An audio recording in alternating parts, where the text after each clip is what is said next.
Inhliziyo yami noma bengihlukumeza ngalolu hlobo kodwa inhliziyo yami ayikwazi ukubadedela, angikwazi ukubadela, angikwazi ukuthi ngikhathele yibo.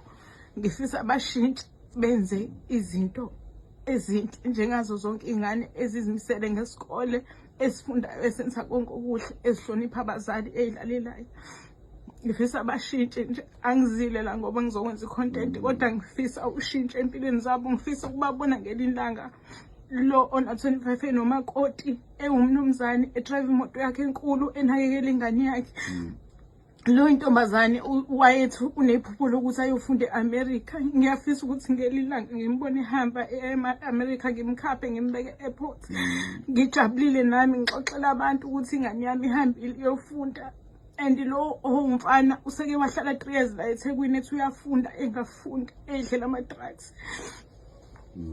Ngibalalele futhi awubatshela ubuhlungu usuze wanabo la usuhleba khona nangabantu omakhelwane ngokuthi ubonakala einkundleni zokuxhumana nanokuthi uzala emsakazweni.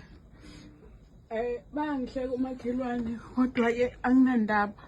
Ngisho ngathiwa kufanele ngiye eDubai uma ngabe kuzosizakala abantwana bami ngingaya nakhona. Ngisho ngathiwa angiyophuza etoilet ngingaya kophuza, as long as ingane zami zizosizakala zizobuya zibe abangani bami ngoba ekuzalweni kwami ngangiyiwele.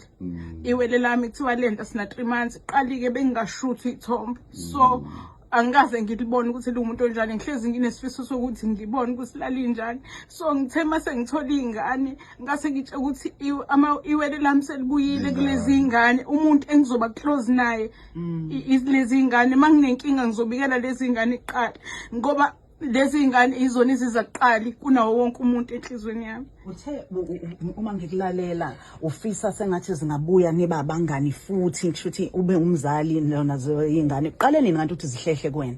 Imuphi unyaka? Qale mhlawumbe sengino5 years manje lento ilokhu iqhubeka nje.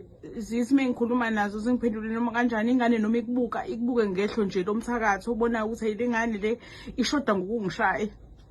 Endaweni yini khona abantu mhlawumbe ozwayo noma ungeke kwazi ukubakhomba ukuthi mhlawumbe banayo lento yokugqugquzela ukuthi ingane mhlawumbe zingene ezidakamizweni nani?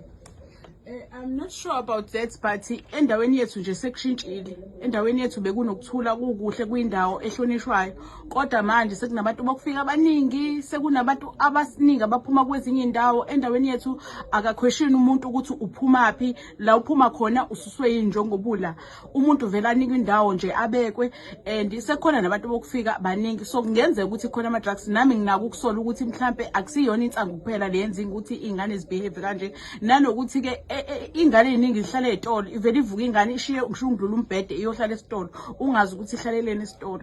Akuyona inkinga yasemndenini wakho kuphela ngokubuka kwakho, engathi nabanye abazali endaweni banayo inkinga efanayo ngokubheka kwakho? Yebo, izolo kusenje khona umzali ofikile wathi eyakhe yamcanda ngobhushu i-slash lesuku sikutshani kodwa akakwazi ukukhuluma ngoba uyasaba ukuthi mhlambe izomshaya.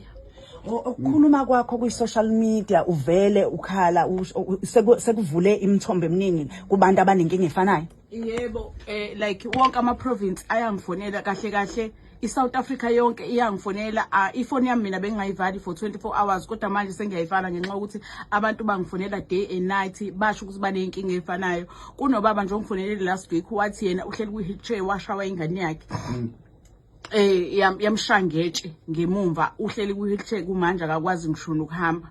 Omunye uthi be-celebrate i-birthday yayo ingane ingekho kwasekhaya.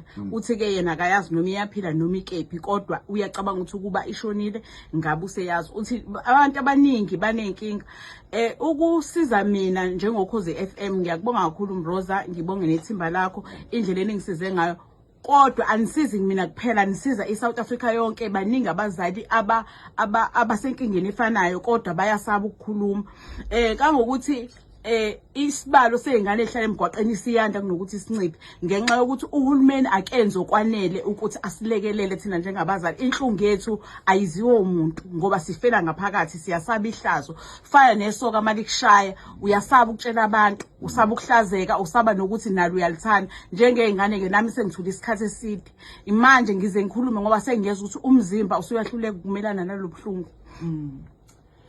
Nalelo Khosi FM sihleli nayo dadewethu, sazoqhubeka nje sihlale naye nakuleli hora esiyakulona. Siyafisa ukuthi uma ukuthi khona usizo nje ongasilekelela ngalo sisaphakathi nalo uhlelo, usithumelele ivoice note usitshela ukuthi ungasisiza kanjani. Siyazi silalelwe uhulumeni, silalelwe uSAPS, silalelwe oDSD, silalelwe izo zonke inhlangano ezikhona ezinye ezingenza inzuzo, silalelwe iminyango kahulumeni. Njengamfowethu lo kade sikhuluma naye, sixolise kakhulu nje ukuthi ulimi lwesiZulu akakwazi ukulwenza kahle, kodwa uma ebuye eSwatini uthe uzobe sekwazi ukuthi asibikele kahle ukuthi mhlambe ikuphi yena abenganikela ngakho, ikakhulukazi mhlambe ukubathatha bayise kwi-discipline camp. Kodwa ngicabanga ukuthi bangeza lapho, uthe bangeza uma bona be-willing bezifisela bona ukuthi basukume baye khona, noma futhi sebeke badlula kancane mhlawumbe ey'ndaweni zokululekwa nangokwengqondo nani, kodwa uthi angakwazi ukulekelela umsakazo uKhosi FM ukuthi bahambe bayojoyina i-discipline camp.